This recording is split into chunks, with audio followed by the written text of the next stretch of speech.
Adianta a gente jogar o metabólito? Quase que ajuda. Tem um conjunto de metabólitos que é fabuloso. Mas esse modo de ação de uma hifa parasitando outra não existe mais. Então esses são fatores que falam, ó, aqui e aqui eu preciso ter o micro-organismo. O metarrismo precisa estar lá, a boverna precisa estar lá. Ah, mas eu consigo usar o metabólito deles? Consegue. Isso pode ter um ganho de controle de produtividade. Aqui, dificilmente eu vou colocar metabólito de brazisol para ter fixação de nitrogênio. Agora, todo o resto, todas as bactérias e os outros fungos, se a gente usa os metabólitos, a gente deixa de ter todos esses problemas. Por quê? A compatibilidade não é mais um problema. Normalmente, esses metabólitos são fortes o suficiente para aguentar o problema de pH diferente, de potencial osmótico diferente, enfim. Shelf life passa automaticamente, pelo menos os produtos que a gente está desenvolvendo lá. Tudo acima de 2 anos, com facilidade. Não tem jurisdição, porque você consegue exportar a tecnologia, não é mais micro-organismo, não tem mais protocolo de Nagoya. A aplicação não entope bico, não precisa ser de noite, não precisa ser antes da chuva, aplica a hora que quiser.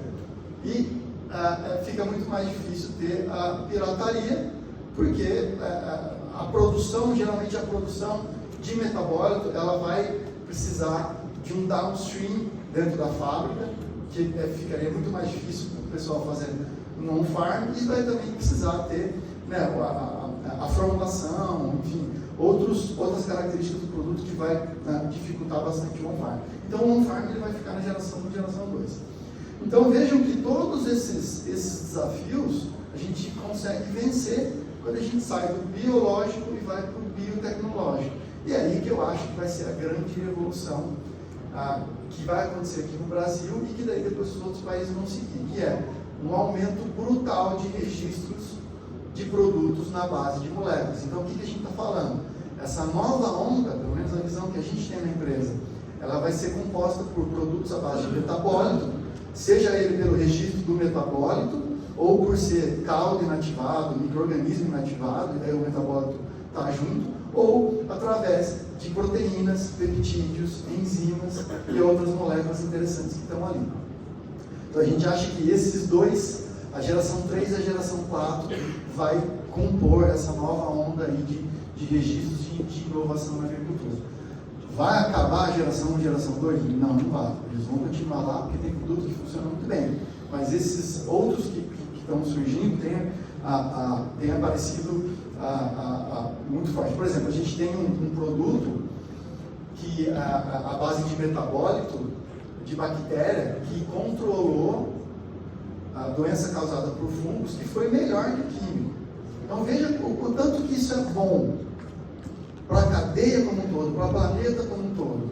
A pegada de carbono para você produzir o metabólito é muito menor que o químico. O produto vai ser mais barato para o produtor, vai ter compatibilidade, vai ter shelf life, é patenteável, você consegue exportar. Então é um monte de benefício. Aqui a gente tem alguns, só para ilustrar, né, alguns resultados em que a gente usa metabólitos de bacilos para controle de doenças. Aqui a gente, esse nosso metabólito foi usado em campo já, ele já está indo para registro, na verdade já teve uma transferência para um cliente nosso, já está indo para registro nessa safra. E aqui você vê, né, no fechamento das ruas que ele promoveu o crescimento da planta, mas também controlou já no início aqui as doenças. Então, são produtos que são muito interessantes. Como que vai funcionar isso aí? Ele vai substituir químico? Pode ser que sim. Mas ele também é um baita de um produto para ser usado em conjunto com o químico. Ou tira uma aplicação ou diminui uma dose. E suplementa com um metabólito como esse. Os resultados que a gente tem tido em campo, caso de vegetação, são surpreendentes. Bom, quarta geração. Isso aqui foi também algo que deu início ao desenvolvimento da IDLab, que durante o meu doutorado na Alemanha eu trabalhei especificamente com isso, que era o sequenciamento de genoma de micro-organismo benéfico, bactéria benéfico, e aí a gente passava uma pipeline de bioinformática para prospectar peptídeos e proteínas que tinham atuação na fisiologia da planta. E aí a gente clonava esses peptídeos e proteínas ou enzimas em um vetor de expressão, geralmente é uma levedura, a levedura acaba produzindo isso como ingrediente ativo. Então, se na geração 3 eu tenho o conjunto total de metabólitos que são produzidos pelo micro-organismo, aqui a gente selecionava um único ingrediente. Às vezes a gente mistura 2 ou 3 ingredientes, mas normalmente não precisa. Então aqui a gente está falando de como se fosse um medicamento mesmo. Bom, e aí a gente tem alguns resultados interessantes, né? Essa proteína aqui a gente já transferiu para uma multinacional, então ela tem esse efeito no aumento de raízes laterais, aumento de crescimento como um todo. Nós temos aqui aumento de massa em tomate. A gente tem aqui controle, eu vou dar palestra esse ano também no Congresso Brasileiro de Nematologia, especificamente para falar sobre produtos que a gente está desenvolvendo na geração 4, à base de peptídeos que têm controlado nematóides. E tem sido também resultados fantásticos. Bom, aí agora geração 5, geração 6, pessoal. Essa eu acho que ainda vai demorar mais um pouco para acontecer. Não significa que, bom, a gente não tem bola de cristal, a gente não sabe falar quanto tempo isso vai acontecer, mas requer, tanto a 5 quanto a 6, elas precisam de uma complexidade biotecnológica muito mais alta. E envolve outras instâncias como CTN Bio e não é tão simples. Mas a gente já tem visto resultados super legais com essas tecnologias. Na nossa empresa isso ainda está engatinhando, então eu vou mostrar mais exemplos de literatura. Então aqui, por exemplo, já tem um uso de edição para dar resistência aqui à doença causada por Magnaport, né? Então teve ali uma mudança, né, através do CRISPR, para ter essa edição e conferir resistência a essas plantas. E aí a geração 6, essa a gente está trabalhando mais, que é quando a gente usa RNAi para inativar genes de patogenicidade. A gente tem dois cases de sucesso dentro da empresa, mas a gente ainda não venceu o delivery. A gente conseguiu inativar genes de patogenicidade de 2 patógenos super importantes para a agricultura, mas a gente usou partícula de ouro. Não dá, né? Enquanto a gente não resolver esse problema, não tem como a gente querer tratar a soja. Mas pelo menos a gente tem a prova de conceito. O mundo todo está procurando um jeito de ter um delivery eficiente de molécula de RNA. Quando isso acontecer, a gente já tem pelo menos 2 provas de conceito. Aí aqui tem essa publicação aqui do Nagata, foi super legal, né, que eles conseguiram aplicar o RNA double stranded e tiveram ali o controle de doenças causadas por vírus, e foi um paper super marcante. A gente usa algo parecido com o que o Nagata usa. Na verdade a gente usa Sense and Sense, eles usam o double stranded, mas é algo que está funcionando bem. Bom, pessoal, chegando perto do fim, a gente tem esses grandes modos de ação dentro dos bioinsumos, né? Então, todo mundo aqui quem trabalha com inoculantes, com biofertilizantes, sabe que a promoção de crescimento é algo que é super fácil de ver, e o uso dos micro-organismos e das suas moléculas tem aumentado muito isso. Controle biológico, né? A gente vê que tanto o uso de metabólitos quanto de peptídeos tem trazido efeitos super legais. Inclusive nós temos alguns peptídeos que eles interferem com a parede celular dos micro-organismos e também induz resistência em planta. Então a gente tem essa dualidade de funções que acaba culminando no controle biológico, mas que não é só isso. A indução de resistência, a gente trabalha muito com a expressão gênica para ver as vias do salicílico, do jasmonato, do etileno, e a gente sempre procura por moléculas que ativam defesa do tipo prime, que é aquela que é como se a planta tivesse treinado ou que fosse uma espécie de vacina. Ou seja, quando ela está de fato infectada, ela responde de uma maneira muito mais forte, sem muito gasto energético. Adaptação a estresse.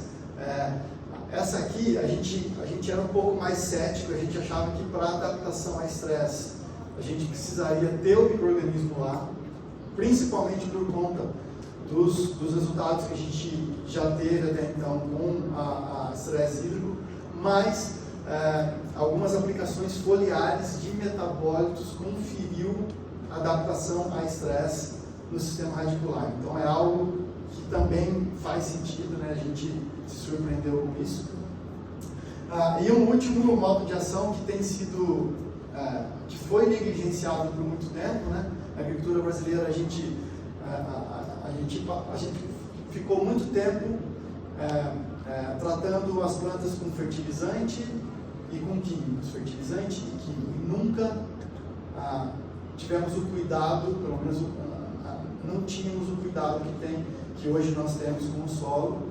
E esse manejo de fertilizante fungicida, fertilizante químico acabou com alguns solos, e hoje a gente sabe que o tanto que a modulação do microbioma de solo funciona.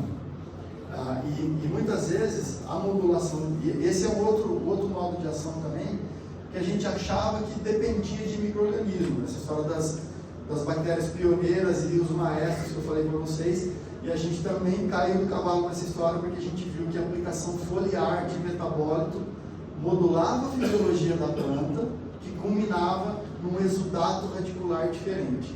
E esse exudato, em alguns casos, recrutava micro-organismo para perto da raiz, que dava um fitness maior para as plantas.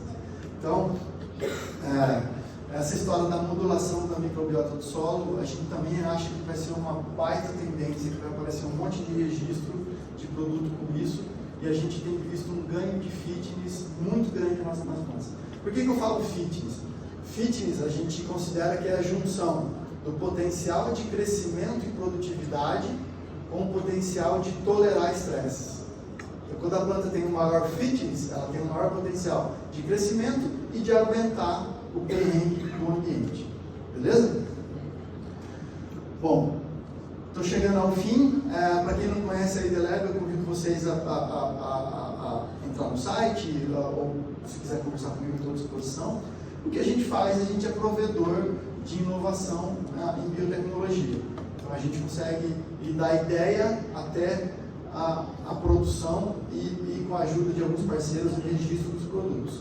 Então nós temos a nossa matriz, nós temos os laboratórios de pesquisa e desenvolvimento, temos uma facility para desenvolvimento de bioprocesso, formulação e shelf life, e a partir do ano que vem a gente vai ter uma fábrica para operar no B2B. Não vamos ter marca própria, não queremos ser competidores dos nossos clientes, então quem tiver com excedente de produção e tiver opção de uma fábrica, vem falar com a gente. E a gente também está fazendo isso porque a gente quer desenvolver a tecnologia e conseguir apresentar ela para o cliente com o rótulo dele e por aí vai. Esse é o nosso time, está um pouco desatualizado, né? Então hoje nós estamos com 38 pessoas no time, são 14 PhDs, que já está desatualizado. E é isso. Quero agradecer a atenção de vocês. Eu não sei se as perguntas vão ser agora, se vão ser depois, mas eu vou estar aqui o evento todo à disposição se alguém quiser tomar um café, discutir.